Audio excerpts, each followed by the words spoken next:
All right, welcome to the Paulcast. My name's Paul Doherty, and I am joined today with my best friend, Daniel Henshaw, who is also a part of our Victory staff. In fact, he is our executive pastor, leads all of the business and the behind the scenes and kind of all of the legal HR side of what God's called Victory to do.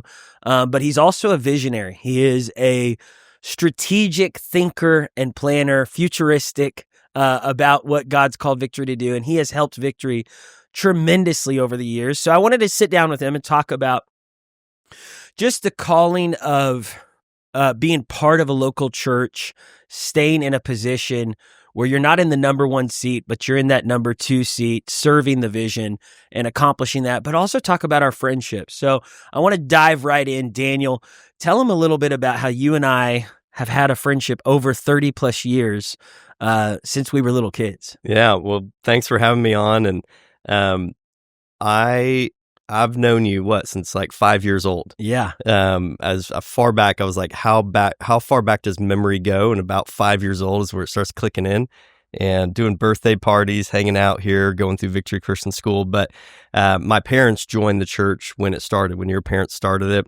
And so I've gone. Your dad was like the baseball coach, right? Yeah, Back athletic director, played baseball for ORU, got hired here as the athletic director, baseball coach. Right in the beginning of Victory. Yeah, so I was a kid, 3, 4, 5 years old, sitting on the bench while he's coaching out there. Actually, this is a funny story, we helped roll the sod that is the grass out there on the baseball field. Wow. I remember as a little kid, like helping push those big, of course I wasn't pushing the sod, everyone else was.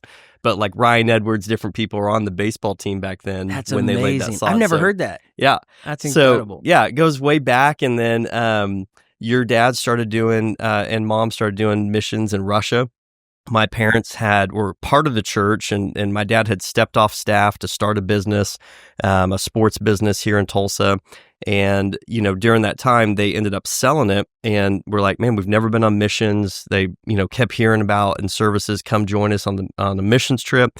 And so, the way they always say it is our family went on a 7-day short-term missions trip, and we came back 7 years later, which is kind of wild to think about, back in 1991. So, and that was when we were going to, just for the listeners out there, God dropped it in my dad's heart that we would go every month for almost 2 years as a church, and him and my mom would go every month, 1 week a month, to St. Petersburg, Russia, to do massive crusades. The Iron Wall had just fallen, communism had just fallen, and God put it in my heart, like, go reach Russia with Jesus. And so we were going, and 1 million people came to Christ in that first year in St. Petersburg, and your parents were a part of the team that was going, and like you said, didn't just go for 7 days, but talk about that transition of being here in Tulsa, and all of a sudden your parents are like, we're moving to Russia.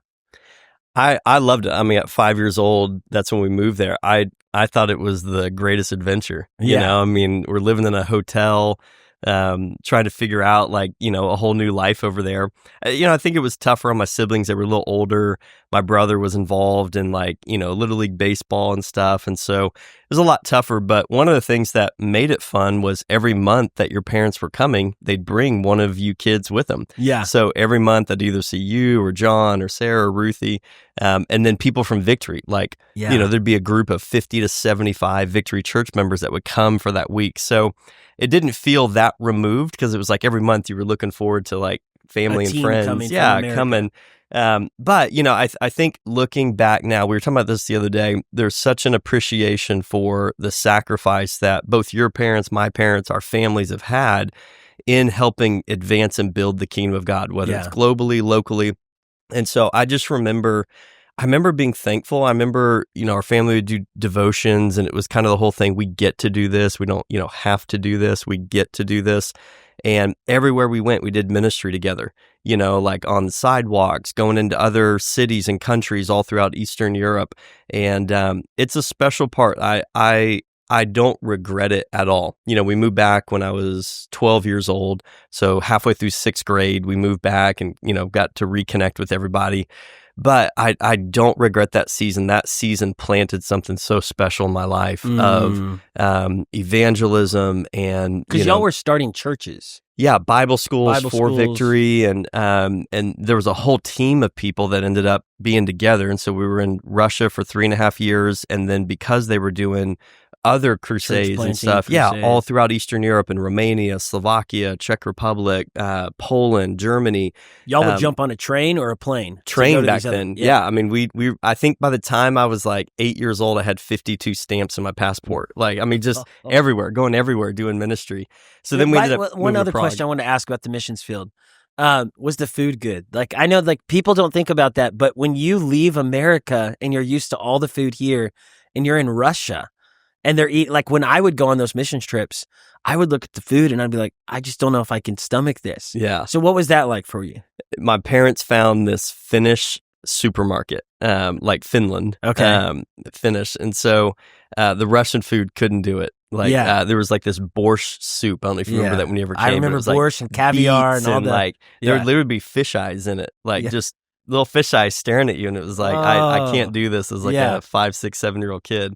So but I think our parents did a great job of like normalizing a lot of food, peanut butter and jelly sandwiches, everything that a kid eats. We'd find all that at that supermarket. So the food wasn't great. I think basics of like rice or like a meat or something like that, you find something to do. But definitely not the food cuisine that I would probably choose today. And was the weather, because you're in Russia, like did you guys have summer and spring and fall, or was it basically cold all year round? It's wild. So they average in that part of Europe 50 days of sunlight a year. So not even just warm, like where you actually see the sun coming through the clouds. And that's why, I mean, that's gloomy. Yeah, it's why depressing. I think that part of the world has such a like heaviness. And people just, it affects their mood, it affects their behavior. That oppression on them. So it would be warm for certain months. I think snow was probably around like 8 months out of the year. And just, deep, like 10 feet of snow and some like drifts and stuff. But I remember, we'd go and we'd take a train to like Spain, or we'd take a train somewhere else and kind of like, get to experience some warmth. But Prague was a lot nicer. Prague was, when we moved there for 3 years and started the mission team there, the weather was a lot more like Tulsa. You had your 4 seasons, and it kind was of a like, similar time zone. Yeah, it was like, oh man, praise God, there's not 8 months of snow anymore. Not time zone, but a similar, what do you call that? Climate, yeah. Okay, so then you moved back from the missions field when you were 11, right? 12. Yeah. Talk about, so you come back, me and you have been friends through this season, but then you come back to America from being a missionary family overseas, transition back into kind of normalization of Tulsa, Oklahoma. Yeah. How was that? I remember the biggest thing was growing up in Eastern Europe, everyone played hockey. And I remember coming back and I was like, why does no one play hockey here? Like everyone's like, you're like, let's go out and like, let's play basketball in the driveway. And I'm like, I've never shot a basketball, I mean, there's not basketball hoops in like Russia, So I remember sports was kind of interesting because I was like, if anyone's down for like roller hockey, which you guys were, I was like, I'm in. The other stuff I had to figure out. But no, I remember being really, really grateful. You and so many others, when I came back, we came back Christmas of our 6th grade year. So right there in December. So I ended up finishing my 6th grade year at VCS and of course staying through the rest. But I remember just being so grateful how like warm and welcoming everyone was. And we would come back once a year, either at Christmas or summer, would kind of alternate. And so I'd get to see everybody. But I just remember like being so welcomed, so loved. Again, I think some of my siblings didn't get to experience that, and it was a lot tougher for them transitioning back. And but I remember still to this day just being so grateful for people like welcoming me back in. And I think too, because my parents still were over missions when they came back for another 14 years. So there was that side where we were going on mission trips probably 3-4 times a year through Victory and what my parents were helping coordinate. So it kind of had that mix of like being back home in Tulsa, but then still not losing that love for like global evangelism. And I still have that today. Like, I love when I get to go with you on a trip or with Victory somewhere, and just that whole notion of like not forgetting the Great Commission, not forgetting that it's the Great Commission to go reach your neighbor right here through what we do in local outreach. But also, there's something special about getting out of the country and seeing what people walk and go through in whole different environments. And it stretches your heart. It stretches compassion. It stretches so much when I think you have the opportunity to get outside the U.S. and see what the rest of the world looks like. Yeah, and I think one of the like great assets, tools you have in the role of serving Victory with our finances, our business side of the ministry, is that you have a heart for missions. You have a heart of compassion. A lot of people who sit in that role for churches our size never lived on the missions field, probably never went on a mission trip. And I say that like confidently because I've sat with several pastors of churches of 5,000, 10,000 people, and they're hiring people that are, business graduates, which is awesome. You're a business graduate. You went to Cambridge University. You went to ORU. You got your business degree. You understand business. You understand finance. Like that's a given, but you also have a heart for missions. You have a heart for outreach. You have a heart for helping the poor.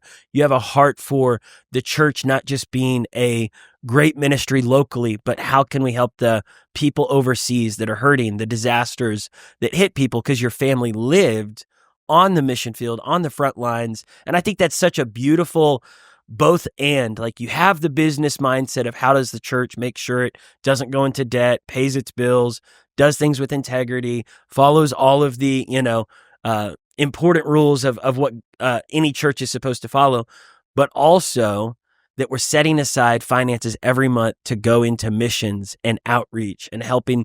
And to me, that's like awesome. So you fast forward, you graduate from Victory, you go to ORU, you study business. Talk about that season of studying business, going to London, studying business, and then feeling the call to serve in the local church. Yeah, I mean, just briefly, I remember a friend of ours growing up, his mom gave me a book our senior year of high school called Kings and Priests. And I remember it was at a time when I was really kind of going, God, I've grown up as a missionary and a missionary kid, part of missions. My parents were helping serve here as the mission pastors. And I remember just being kind of not lost, but trying to figure out, God, am I supposed to go into some type of occupational ministry as a missionary or, as a youth pastor or, what am I going to study in college? And I remember God made it so clear that I was supposed to go study business. And I've always had, my dad has that like entrepreneurial side to him, that business they started years ago. And so I always like gravitated towards that. And I remember thinking, okay, like that's so clear. That's what that book kind of spelled out, that partnership of kings, people in the business world, any professional environment where you understand what I'm doing is bringing resources into the kingdom of God. And that partnership of a priest, which is today a pastor of a local church, saying, man, here's what God's calling us to do as a church body. But it takes those kings, those people who are helping create wealth to go, hey, pastor, the vision that you have, we have the resource to do it. And it's that partnership. That's kind of what that book laid out. And I remember it just... Which, by the way, that is a great book. I have not read that in a long time. I need to go back to it. Yeah, I couldn't tell you what the whole book entailed. Just the overarching theme of it just spoke to my season of life back then as an 18-year-old. And so felt very clearly, studied business, did that in undergrad, and then God opened this incredible door right afterwards to go and to study at Cambridge overseas, to work in a Fortune 500 company, to live right in central London. And this group paid for all of it. And that's amazing. Yeah, it was one of those things where, I've always studied Daniel's life in the Bible because that's my name. That's what my parents have named me after. So I gravitate towards his story in the Bible. But even how like he was taken out of his land, he was taken into another place, he was trained, he was given all this like wisdom, he followed what God was calling him to do with, even like staying away from certain things. That's what that season felt like. And he had favor. Yeah, and it was just God's favor. I remember the other graduates that were in my program were all from Stanford, Yale, Harvard. It was like all the Ivy League schools on the East and West And they're like, Coast. where are you from?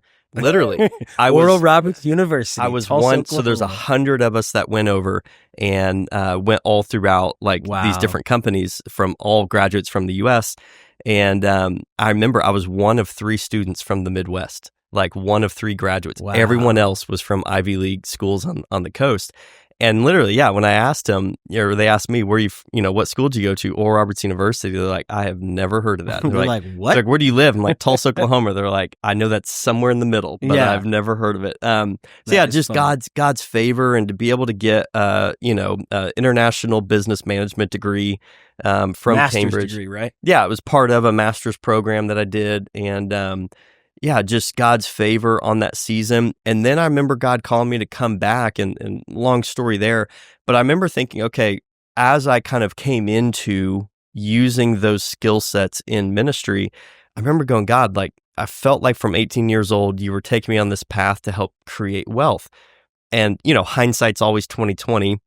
And I remember looking back and going, every season that God had me in was really preparing me with different skill sets for this role that I do today. Yeah. And it was God saying, I needed you to study the business side. I needed you to understand management. I needed you to understand finance, because that's what I worked in London. I worked for UBS, Bank of Switzerland, with 80,000 employees worldwide. I mean, one of the biggest banks in the world, right on the trading floor where all the money of the world is flowing through the London Stock Exchange. Wow. I'm sitting right there next to people trading trillions of dollars daily on it. So just the expansion of my mind, the expansion of a lot of good tools and skill sets. And it was like God was saying, I put you in that place to learn, but I wanted you to bring that skill set back into ministry. Come on, Jesus. Yeah. I think that's incredible. After you moved back, at this point you were 23? Yeah. 23. And at that point, I was leading our college ministry here back in the day called 3D. And my father had did you come back right before he passed or right when he passed? I came back. So you got married in October, you and Ashley. I came back 30 days for your wedding. And I remember when we were standing there, just supporting you as groomsmen, that was your dad's last public appearance. So you had kept me kind of updated about what was going on. But I moved back from London about probably a month and a half before his passing.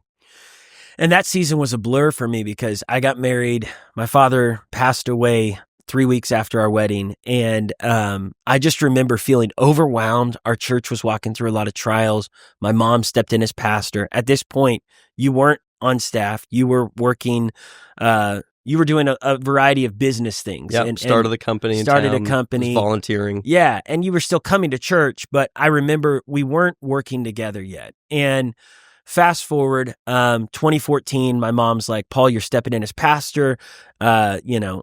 It's time for you to lead the church. And she was done at that point of just trying to carry it. We had walked through so much pain and loss, and she had done the best job she could to lead our church through that season. But I felt this sense of like, okay, God, I'm ready to run, but I need help. And I need people that are going to walk with me that aren't just my parents' people that they hired on staff. There was a lot of people that were still on staff that were once my dad's, at one point in the 80s and 90s, they had helped my dad and mom build Victory, the school, the camp, the college, the Dream Center, the church.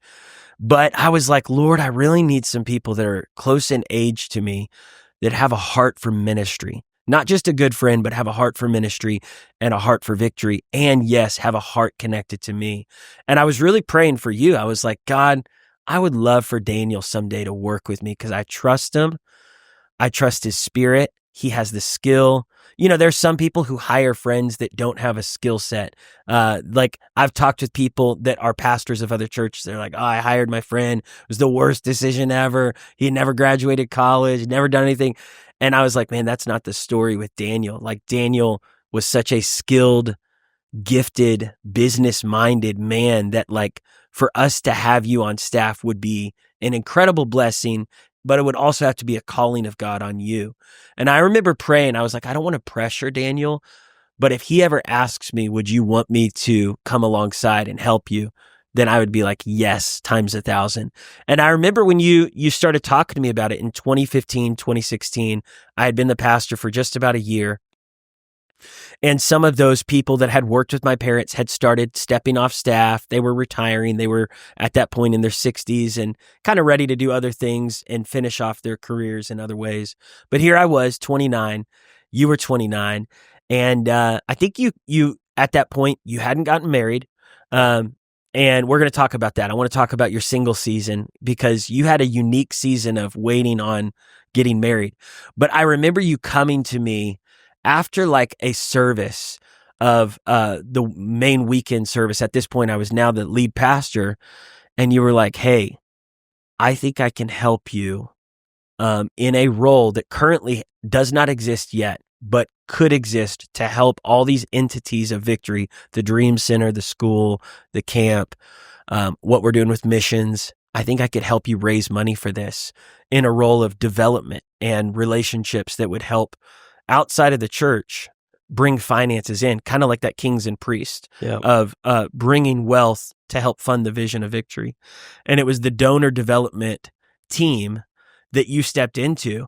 And I remember sitting there, I was like, okay, like I believe you, I trust you, I think this would be incredible. And you stepped into that role. What year was that? 2015. 2015. Yep. So talk a little bit about that call, because you were coming out of like doing your own business, doing other stuff, but you started feeling that call. Yeah. I remember, because I was volunteering. I told you, before you stepped in as pastor and, just being at Victory my whole life and my parents being, just really committed and all in. I told you, I was like, I'm doing business, but like, I'm here whenever you need me. I'm a volunteer. And that's kind of where I was picturing it. Like that probably be till some season way down the road, like not necessarily working for Victory, but being a super volunteer, whatever you need. So I remember you were still the 3D pastor at that time, and you and I were at Sam's Club. You were like, "Hey, I need to take some stuff back." Like, that's right. I think had bought some stuff for like an event for young adults and had some left over. So we were taking it back, and you're like, "Could you help me?" We're standing in line at the like customer service part of Sam's Club. And I remember that, I think that was one of the first times you asked me, would you be interested in coming on it? And you were sharing your heart. Here's kind of where I'm at, kind of what your mom had been sharing with you about stepping in and wanting some help. And I remember going away from that conversation going, I really want to help him, but I'm just not clear on whether I'm supposed to come on as like a staff member. And I remember thinking, I'm with you, heart and soul. Like I'm here, whatever you need. But as a staff member, I didn't feel like that was lining up with what God had me doing with business things. And I remember coming away from that conversation and for months wrestling with that notion of like, and you and I would have more conversations on it, but I was really wrestling with God. If you led me down this pathway of learning all these business skills and you put that book in front of me of Kings and Priests, how does that line up with coming in to occupational ministry versus being outside of the church helping raise money? And so I really think, that first role, that development role kind of bridged both. And I don't know if you remember this, I gave you 1 year when I first started. Yeah. I said, I'll give you a year. I was like, and not because I thought it wouldn't go well, but it's because I was like, I've got this heart and passion. The company that myself and some other friends had started, we had just opened a second office in town, and I knew it needed a lot of time to grow that. Yeah. And so I told you, I was like, if you're okay with it, I'm not going to sell that company. I'm going to keep running it, and I'll help raise money in this development role for Victory. And I'll give it a year, and then in my mind, I was thinking maybe someone else could take it over after we got it started and kind of go back into running the business. And through that year, coming up on it, I remember just God making it so clear I was supposed to sell that company and step in full time to help, to kind of bring the skill sets God had entrusted me with and bring those, into ministry and to serve. And just our history of growing up together, history of knowing the heart for this house. It is a unique thing to not be an outsider coming in with those skill sets, but to be a son of the house, raised up in the house, to know the heart, the DNA, everything you were talking about earlier. And so I remember telling God, I was like, all right, if this is what I'm supposed to do, you've got to bring a buyer. I want, I think we had 7 employees at the time. We were still a small company. I want all of them to retain their job. And then there was a third thing. And I think within like 60 days, God put the whole thing together. Wow. And it was like the Holy Spirit was saying, do you not think that Green if I'm light. calling you into another season, that I would close the season the way it needed to before? And so I remember it was right at that 12-month mark. And I told you, I said, hey, I've got a buyer selling the company and I'm all in to help. And I remember you and I have this conversation, this will be my 10th year this summer. I think June marks 10 years being on staff here. But I've had this conversation often with you of just open hands, because you've preached on being open hands, in a lot of things in life. And I remember after that 12 months, just being open hands, saying, what do you need me to do? I don't have necessarily like a specific thing that I'm asking to do, but what do you need help with? And I remember at that time, because just some things financially were really tight in the church. I remember my first job was making $32,000 a year for Victory, and the money didn't matter. Going from being like a lot better as a business owner and working at London and I remember the job I turned down in London to stay was a job that was going to pay $100,000 plus, like $120,000 a year. And so I turned that down, but it's because I knew like money's not the driver. Yeah. So I was like, if 32,000 is what Victory can pay right now, like God's my provider. Like I'm not worried about the amount. I just kind of came with open hands saying, what do you need? And there were some things at that time that you kind of specifically said that needed some help. This is after that 1 year mark in some of our financial things in the church, and we had a transition of our CFO at that time, and that's where I kind of jumped in, was helping on that finance committee and helping rework some things in our budget. Was that right when Mike McCutcheon retired? Yep. Yeah. Yep. And Jeff had just come on with us like a couple months before that. I remember that season. Mike had served my parents for like 30 years, since 81. And it was such a big deal because I was like, oh, we're losing Mike. He went on to be with the Lord now, but Mike was like a staple here. He understood all the finances, and he was the only one who understood it.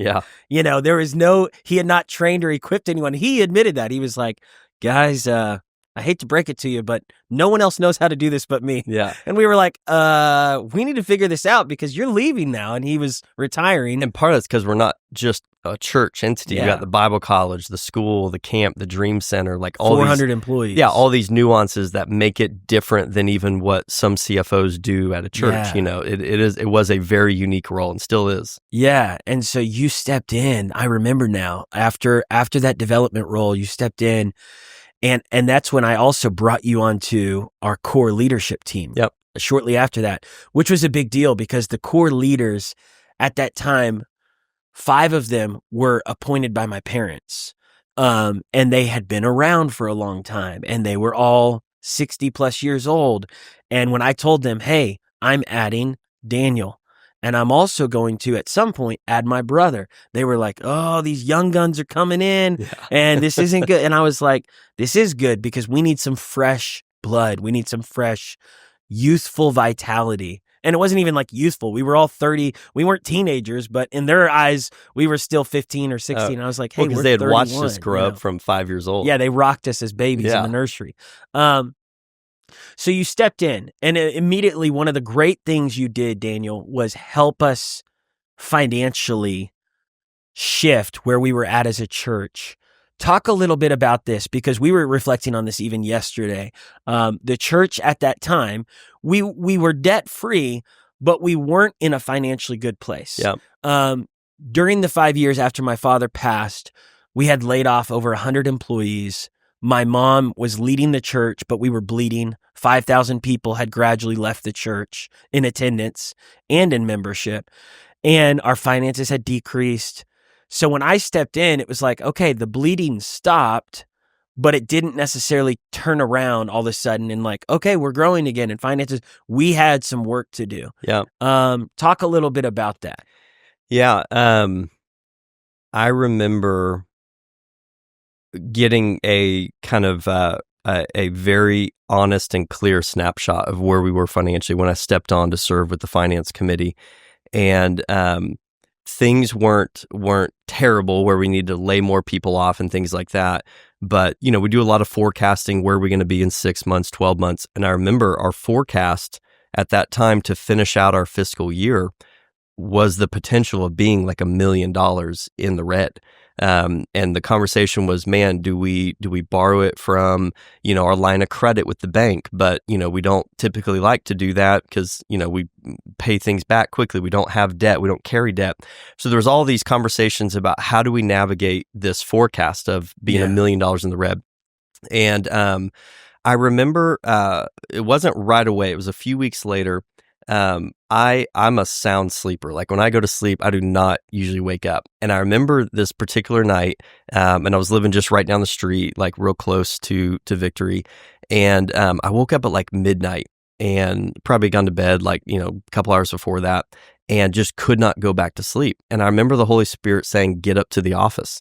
And I was like, I almost like started rebuking it. Like, there's no way I'm going up to the office at like, now it's like 12:30, 1 a.m. And I could not go back to sleep, and I couldn't get up to the office. And I came up, probably got up here about 1 a.m. And I think I'd just gotten kind of like a master key to like be able to get in, so I didn't have to like call security. And I just turned on worship music in my office. And from about 1 a.m. to 5 a.m., I just remember typing out some different things, like typing out some plans, taking breaks to worship. And at the end of like 4 hours, God had really like laid out this plan of not only turning us out of the red, it was all working on our budget and where we could rearrange some things and do some things differently from how we were doing it back then, and be $1 million in the black. So about a $2 million swing to get $1 million out of the red and then in the positive by another $1 million. And I remember, because I told you, I said my goal one day is to have $2 million in the storehouse, to run with vision for the church. And so that's really, again, that open-handed. I was like, all right, if that's what your vision is, God, give us the wisdom to do it. Yeah. And I remember texting Jeff, had just come on as our CFO, and I texted him at like 5 a.m. And I was like, you're probably not awake. Call me like the minute you wake up. So at like 5:45, I get a call from him, and he's like, what are you doing up? And I was like, I'm up at the church. I was like, when can you get here? And he's like, I can be there in like 45 minutes. So I met him over at his office at like 6:30. I think I texted you and another team member at that time and said, could you guys meet at 8? And from 6:30 to 8, I had Jeff like walk through and just check kind of the whole plan. And he's like, everything checks out. The numbers check out. Like, I really think this is from God on like how to turn around our finances. Presented it to you. You were like, let's run with it. Let's do it. Yeah, I was ready right then. Yeah, I was like, okay, here we go. And it wasn't going to be something where we'd see it immediately, but it was a plan by the end of that fiscal year to like turn the ship. Yeah, and get us away from that forecast of potentially being $1 million, in the red. And so just moments like that where I know, okay, it was almost confirmation, because it wasn't me. It was just the obedience to say, God, if this is where you've called me for my assignment in this season, then I also know like there's a purpose to it, and I just want to be open to what you want to do. Yeah. And so I really feel like God would have probably given that same plan to Jeff or to others, but because I was here, I think God was like, hey, you're being obedient. And now, like, the weight is not on you. Like, the pressure is not on you to figure it out. I'm here to partner with you. And it was a valuable lesson. And it really was, to me, early on, a confirmation. I'm where I'm supposed to be. Yeah. I'm doing what I'm supposed to be doing. You were trained for this. Yeah. And I what was put together was not like, oh, I did this at UBS before, and so I'm just bringing past knowledge. It was some skill set there, but it was also just, I believe, really divine impartation from the Holy Spirit. But that was a marked moment early on in being on staff where I knew my purpose is clear, like this is where I'm supposed to be. And there was joy and like fulfillment when we saw that plan play out, and we were at the end of that fiscal year $1 million in the black, like, in the positive. It was like, wow, God, like that was 100% you, that you spoke, that you laid out the plan, you gave us the discipline to do it. And yeah, so and that's just one moment. And I want to say too, on the other side of that, as a pastor, like one of the biggest things that I think pastors deal with is having vision, but not having the money to run with vision. Like I talk with pastors that I'll meet with at round tables once a year, and there'll be like 30 pastors all together, and I'll be like, all right, what are you dealing with? And every single pastor is like, man, I've got vision, but we need like $1 million to build this youth facility. I've got vision, but we need like $2 million to start this school that we feel to start. Or I've got vision, but we don't have the money to start this missions organization we want to start.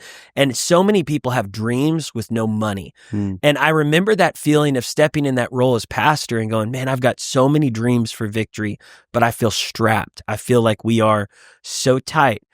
After that couple of years that the ship started turning, and I remember the first $1 million check that came in from a guy. This guy calls me and he was like, Paul, I wasn't here when your dad was the pastor. I've been coming since you're the pastor, and I want to give you a check. And in my mind, when he was talking to me, sweet man from Oklahoma, looked, he was wearing holes in his jeans, flip-flops, a t-shirt from a thrift store. I was like, it's going to be like a $20 check, but we need all the money we can get to help the church move forward. And I remember going to get the check, and it was $1.3 million, or I had AJ go get it back then. And I remember him calling. I was like, God, you are faithful. I told my mom, she was like, is it a faith check or a real check? I was like, Mom, I think it's a real check. And it sure was. It deposited cash. But there were moments where God began to, as you were helping us get better at stewardship of our finances and our expenses, and even just looking for ways in the building where, we can save here, we can save there, we can change our partnership, and that will save, there were things we were doing as a church. It wasn't bad, but it was just like no one was checking all of the areas that could have saved us thousands, hundreds of thousands of dollars that you begin to do, and then looking for ways to not just save money, but to help the church turn the ship and go, how can we get people that are excited to give towards? One of the things you helped me with was casting vision in a clear way that gave people some reason to go, I could give $10,000 towards that, or I could give $100,000 towards that, or our company could donate $500,000 to help build the next church, outreach center. Yep. When we got to that place where we were financially strong, that's when we were able to start going back on TV again, reaching people in our city. We were able to do a ton of stuff with missions. And I just say this to anyone who's listening, watching, maybe they are walking through a season where you feel financially strapped, you feel overwhelmed, you're not sure how you're going to accomplish the vision that God's put in your heart. I think be inspired by these stories and by what you're hearing from Daniel, that no matter how dark it looks or how much in the red you are, to have that moment where God began to speak to him in the middle of the night, writing the vision and then working together. And I believe that if you're a pastor watching this, or you're an executive pastor, or you just work on staff at a ministry or a business, God can use you anywhere to be a part of the solution to turn the financial tide of an organization around, and to be, ready and generous to move forward. Like Daniel said, living with open hands. As God gives you the vision, don't hold it to yourself. Share it, because that's where there's going to be the prosperity for you, for the people you impact. And I believe, Daniel, you carry that spirit of increase in your heart and mind, like always believing God, increase is coming. And you help our organization as a ministry, but also the school, the camp, the dream center, the college, to believe the finances are going to come in. We're going to be able to, but we might have to make some tough decisions. We might have to restructure our budget for a season. But I want to shift the conversation. So you're in your 30s at this time. You're doing what God's called you to do. You're successful at it. But some of your friends are all around you, getting married, having a child, having a second child. And at that point, you weren't married yet. Talk a little bit about the single season that you were in, fulfilling your purpose. Yeah. And I dated a couple girls here and there, but it wasn't even during that season of not being married that I had companionship, because I was dating. It was a challenging season for a lot of different reasons. What you just mentioned, whether it was you or others that were getting married, having kids. We'd go hang out with a group of people on a Friday night, And, I'm always the odd person. So it's like, oh, we've got 11 going to the restaurant tonight, or 13 going to the restaurant tonight. And it never really bothered me as much as it was just, God, I do desire to be married. And I know you know that. And I know you've got the right person. But I think, it's trusting God through everything, that God, like, the right timing, the right season, who you have for me. And when God did bring my wife Abby and I together, used you to be a huge part of that, of like, hey, you should take this girl on a date, At that point, how old were you? 35. Wow. Yeah, 35. And a lot of, like you said, all your friends at that point had basically gotten married and either had a kid or were about to have a kid or something like that.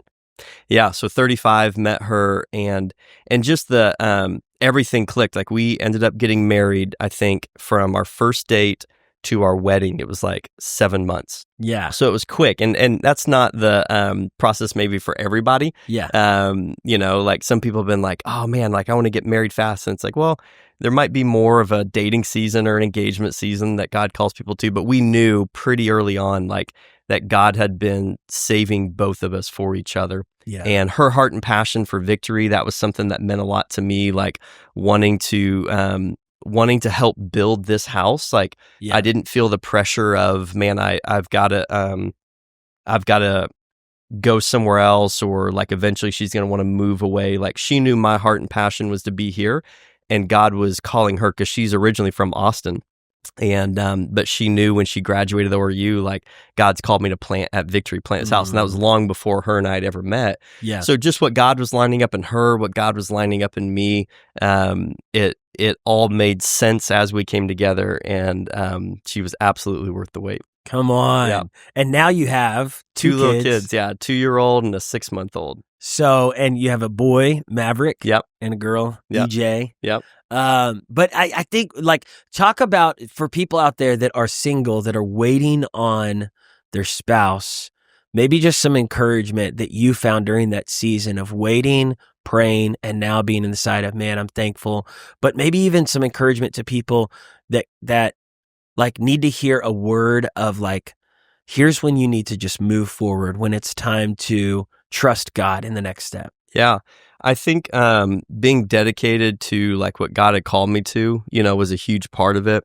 Going, okay, like, I'm not going to put my head down and just work. I do need to go on dates. I do need to be open. You were a big part of helping me, like, be like, hey, like, you need to have some boldness, ask some girls out from time to time. Like, it's okay to do that. And I knew it was, but also I probably was being really picky at the time. And, anyway, but I think, having my purpose being fulfilled daily, there was a side where my discouragement would kind of, like, go away because I knew I was doing what I was supposed to be doing. Yeah. And it wasn't, I need to go somewhere else to, like, see if my wife is somewhere else at another church or another city or anything like that. I knew I was doing what I was supposed to be doing. So that encouraged me through that season. Yeah. And then I think too, I think that boldness, I needed the encouragement of a best friend to be like, hey, this girl, I think, is worth you taking out, like, and listening and going, okay, hey, you see something that, and I didn't really know her, like, I knew nothing about her. And so hearing that, like, this girl is worth taking out, I needed that boldness to be infused in me from you to go, hey, like, I think there's something here worth looking into more. And then from that first date, I was like, oh man, I see what, like, you guys were talking about, her heart, her love for God, the joy, like, her personality, everything that I'd been praying for was packaged in, like, her. So, well, and I think too, like, sometimes just, like, as your friend, I would get to this point where I'd be like, all right, I just need to help Daniel find a wife. I mean, and then, like, the Lord would check me and go, like, no, God was leading you, and your story was, like, trusting in God's timing for the right person. Because there were girls that I was like, why don't you just date this girl? Marry this girl. And you were like, Paul, I'm not just going to marry someone because they're a nice girl and they love God and they go to church. I want to marry someone that I am not only physically attracted to, but spiritually attracted to, that there's a chemistry of connection and conversation, and that I feel a heart connection from the Lord, that like there's peace there. Because there were people over in your 20s and 30s that I thought this might work, and it just wasn't God's will. But when you and Abby started talking, I remember thinking, we went on a mission trip to Africa, you and I, and you could not stop talking about you and Abby's friendship, your conversations, how you guys would talk until 4 a.m. And I was like, oh, this is the one. He has not had anyone that he has enjoyed talking till 3 or 4 a.m. at all. Like since we were in college, that you genuinely would talk for 5-6 hours on the phone. And I think watching that happen as your friend, I was so happy for you, because I was like, he's waited for someone that would be what he's experiencing right now, someone that would enjoy the journey with him, bring laughter, stir him up in a good way, provoke him in a good way. And like Abby is not a pushover. She's not like, whatever Daniel says. Like you and her are fun to watch together, because you strong balance each other. Yeah. And I think that's what I was praying for. I was like, Lord, give him someone that's going to be in a good way, a little bit of the opposite of him, but also like stir him up. And I love seeing just you guys now involved in the ministry. Abby was already serving in the church. She was already working in the church, ministering in the church, involved in so many areas. And it was just an easy, like, oh man, this is God. So as we end today, I want to ask you one last question to end the podcast with. How have you overcome offense, maybe even distraction or discouragement from the enemy, to pull you out of your assignment of working with me, working in the church? Our friendship has weathered 30 plus years of knowing each other as kids, teenagers, college students, then working together in our late 20s, early 30s. We're both about to turn 40 in the next 12 months, which is crazy. Whole new decade. Bro, it's a whole new decade. But talk about, you've been on staff for 10 years. So talk about, like, finish this podcast with one last thought on when someone's called somewhere, it doesn't mean that they won't have to overcome the conflict that would try to pull them out of it. Yeah. Man, there's a lot to unpack there, but I remember when I first came on staff, one of the things I was helping with was when we would have guest speakers go pick them up from the airport, take them to the hotel, kind of host them, back and forth between the church. And one of those people was John Bevere. And I'll never forget it. I was driving him from his hotel to the church, and he was asking me a little bit about my story. And so I was telling him growing up at Victory and how long we've been friends. And he said the same thing you said a minute ago. He's like, that's so unique to be connected with someone for so long and to work together and it work well. Yeah. And this is probably 8-9 years ago. I mean, this is early on in my time stepping on staff, which was a whole new dynamic for me and you, because it's like you were already my pastor as the young adult pastor. You were my pastor when you stepped in to lead Victory as the lead pastor. And then our friends. So we had 2 lanes. Like you're my spiritual covering, my spiritual oversight as my pastor, and allowing you to pour into me and receiving from you every time, or challenging me. And then we had the lane of friend, which is, a lot where we're having fun and doing life together. And what John said was, he said, you're adding a third lane now. You're adding a lane that now Pastor Paul is also your boss. And so he was saying there's a whole new dynamic of he's your pastor in one lane, he's your boss in another lane, he's your friend in another lane. And he gave me some of the best advice. I actually thanked him this last year when he was speaking at conference. I was driving him and I said, you gave me a piece of advice like 8-9 years ago that I've never forgotten. And I thanked him for it. And he said, he goes, if you ever have a disagreement, a disappointment, something that just rubbed you guys, wrong with each other in one lane, have the maturity to not let it spill into another lane. And he gave me some examples. If you are frustrated with your friend Paul, in that lane of like friendship for whatever reason, something frustrated you there.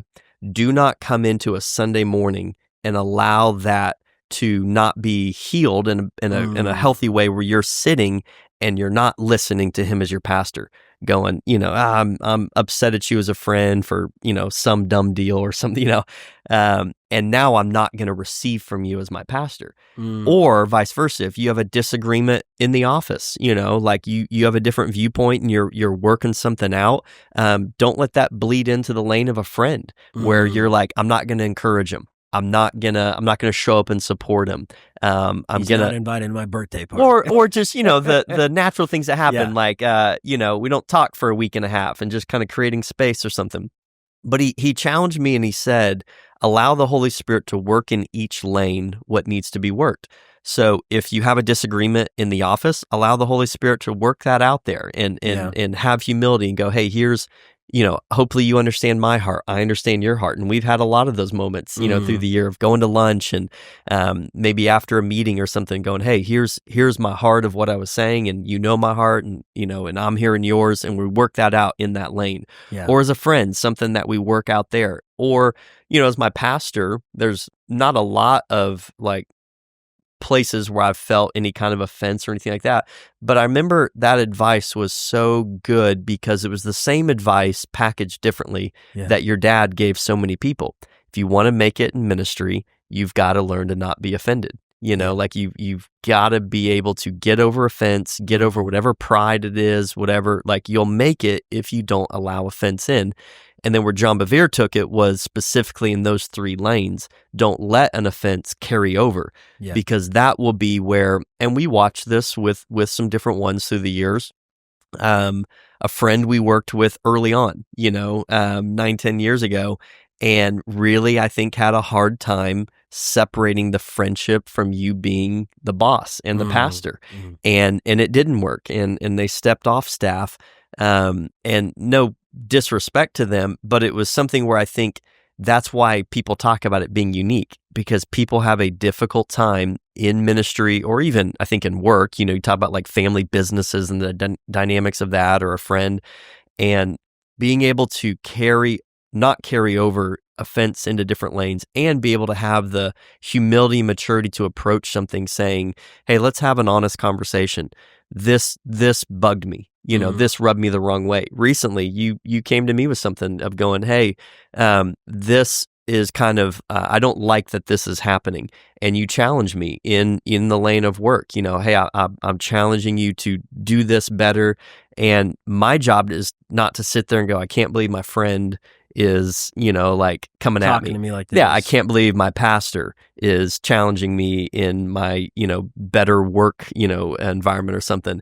But to understand, this is my boss talking to me, and he's right. This is an area I need to grow in. So it takes a lot of humility. It takes a lot of honest conversation, and it takes a lot of maturing of like that process of the Holy Spirit. So yeah, that is so good. I think all of that kind of wraps in why it's worked, and our part on my side, on your side, is the commitment to the continuation of that. Yeah. So yeah. Well, I want to commend you on your humility, and I'm serious. Like, you have walked in a teachable spirit as someone who is a peer. Neither one of us is really like an elder in each other's lives. We're both bros and we're peers, and yet God has placed me in this role of pastor, which, carries a position of responsibility. And like you said, conversations that aren't always fun and easy. And at the same time, as a pastor, God has called me to be receptive to the feedback of someone that I am trying to serve as pastor, to speak it back to me and say, Paul, I really need you to like see that you're coming across this way, or maybe take some more time to think about how this sounded. You have given me healthy feedback from a humble spirit, and not like, I'm so ticked off at you and da da da da. It's like there's been a mutual sense of grace and teachability. You've even helped me to be more teachable. You gave me a book on teachability. My dad gave it to me. It was like Key a to subtle everything. plug, like, here's this book on teachability. No, it was Well, good. it's I needed the to iron read it. sharpening No, iron. it I was is. reading it, loving it, and going, hey, I want to pass this on to my bros. Absolutely. But I think like everything you just shared, it takes maturity to stay, to work with a friend, to stay in a place of not getting bitter when your friend disappoints you, frustrates you, offends you. And I just think, man, like what a gift that God has given me through you as a friend, and what a gift God has given you of even just being able to work with friends, because you grew up with Ashley too. You know, you've worked with me and Ashley these last 10 years, but you went to school with me and Ashley since we were in like 6th grade. Yeah. And I think just seeing the way that you have walked with us, working with us, helping accomplish the vision, it really is, like John Bevere said, it's really rare. Being at other churches, talking with pastors in this city that pastor churches that are very large, that go, man, like what Daniel is for you and what you and Daniel have together is not normal for most ministries. Treasure that. And so I appreciate you just coming on this podcast and kind of talking about it and sharing that. For everyone who's listening, watching this podcast, stay tuned for more episodes. We'll have Daniel back sometime. But also, if you want to know more about what he does, hit him up on Instagram. He's on there about once a month. Not very often these days with the kids. Not often these days. He's raising 2 kids. But come see him at our church. If you're ever in Tulsa, come talk to him. If you're an executive pastor, he does connect with other executive pastors, stays in touch, and encourages other people that are in that role at other ministries.